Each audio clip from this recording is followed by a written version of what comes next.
其實咧，大家咧對人生咧有啲乜嘢嘅睇法咧？或者咧，你有冇諗過咧？1年之後啊，3年之後啊，5年之後啊，你會成為個乜嘢嘅人咧？但係咧，你現在又在於乜嘢嘅狀態咧？今日咧，同大家去分享一個咧睇法啦，喺好多唔同嘅書本入面都會講及到咧，人生咧好多時咧想追求啲事業啊，想追求啲成就咧，都會遇到咧不如意嘅事情喎。你有冇經歷過咧？其實咧，好老實咁講啦，喺 Ken Sir 自己啊，或者我喺我身邊其他嘅朋友啊、客戶啊，個個都傾開偈，都講及到咧，人生咧係經常咧都會有一個咧陰暗面啊，即係有段時間咧好多事情咧唔再掌握啊，人啊、事啊、金錢啊、關係啊，樣樣嘢都甩晒碌嘅，樣樣嘢咧都係咧好似咧俾人咧好似落咗個叫做啦，落咗閘啊，閘鬼住你咧，好多嘢想向前又唔得啊，就算想退縮啊，都好似好多嘢係棘住咧。原來咧其實好得意嘅，喺生命之中咧，我哋必須要做一個角色嘅。其實咧冇得揀嘅。你可能話咧，我唔做得唔得啊？唔參與得唔得啊？冇得參與嘅，由你出世第一日就開始參與噶啦。呢樣就係咩啊？就係面對咧，就係呢個陰暗面咯。呢個世界咧有光就會有暗噶啦，相對嘅啫嘛。咁但係咧，原來咧，我哋可以咧喺陰暗面入面咧做一個角色喎，做一個咧就叫做啦發光嘅角色咯。好簡單地咧，你入到間屋黑咗，你好正常都攞個電話出嚟啦，開支電筒睇清楚翻到底係點啊，或者好簡單地去揾個電掣啊。咁如果咧，我哋人生之中咧，除咗自己去揾個電掣之外咧，你學懂咧點樣咧，經常咧對你身邊嘅人咧，都教佢哋咧點樣去揾翻個電掣啊，教佢用個電話點樣開支電筒，去照亮翻咧，揾翻自己條路，或者揾翻咧個燈掣啊，照亮翻咧所有嘅過程咧。咁咧就係咧，我哋必須要啊，每一個人咧都要經歷呢一個過程嘅喎。咁喺一啲身心靈嘅書籍入面咧，講呢個角色咧就叫做河光者。做呢個河光者嘅話咧，有個好處喎，你經常照亮別人嘅話咧，咁第一個你自己光明咗先咯。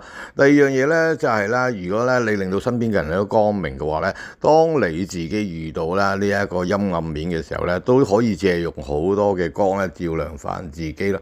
第三樣嘢嘅話咧，你自己又發光，你身邊嘅人又發光。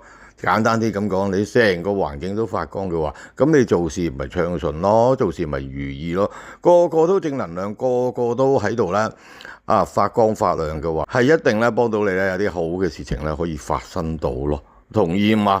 所以咧，我哋今日嘅內容咧，鼓勵大家啦，一齊啦，經常啦，有啲乜嘢正面啊、好事、好人好事啊，都多啲去分享啊，多啲做幫人做家去啊，造就別人啊，唔好做低別人啊。呢個世界好多人講嘢係好中意咧，係做低別人嘅。你有冇遇過呢啲咁嘅朋友？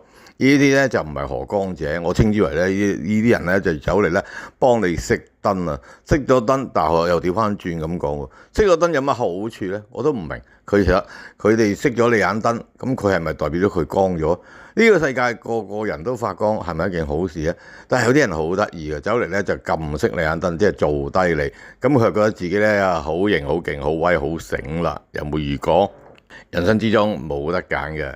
正如咧，好簡單咧，喺我哋中國咧呢個太極圖啊，又稱做叫做雙魚圖，好似兩條魚咁咧，就係呢個圖咯。你見到當中咧就係白入面咧有個黑點，黑入面咧有個白點，其實帶出一個好重要嘅意義咯。如果咧你而家覺得自己好暢順啊、好光明嘅話咧，你唔覺意咧揩到中間咧黑色嗰個點嘅話咧，咁即係咧你咧就熄咗眼燈，熄咗眼燈就會點啊？就會陰暗咯，咁啊發覺到自己有問題出現咯，或者好多嘢咧就係樣樣嘢唔暢順啦，俗語叫做好棘啊，或者係黑仔上身啊。咁但係咧，相反地咧，如果你覺得自己現在咧就係在於呢個黑色啊、未開燈啊、陰暗面啊，咁你話黑中有白噶嘛？白入面咧嗰個白點嘅話咧，當你咧可以遇到個燈掣、遇到個貴人啊，或者遇到啲機會嘅話，即係撳着咗白色嗰個點嘅話咧，咁即係可以咧令到咧你由呢個啦黑中咧就會轉移咗咧去另外白嗰邊咯。但係注意翻，就算你光明翻都好啦。如果你唔覺意揩到個燈掣嘅話，又黑翻喎。所以咧，我哋做點樣可以咧 keep 住咗咧，就係經常令到自己都有光明啊。經常幫人開燈咯，經常都去咩啊？教人開電話咯，經常就教人點樣離開陰暗面咯，做一個啦身心靈所講嘅荷光者咯。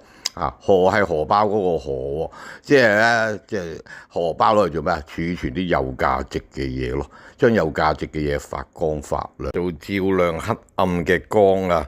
你就算唔知點發光，最簡單地都幫人哋開燈掣啦。拜拜。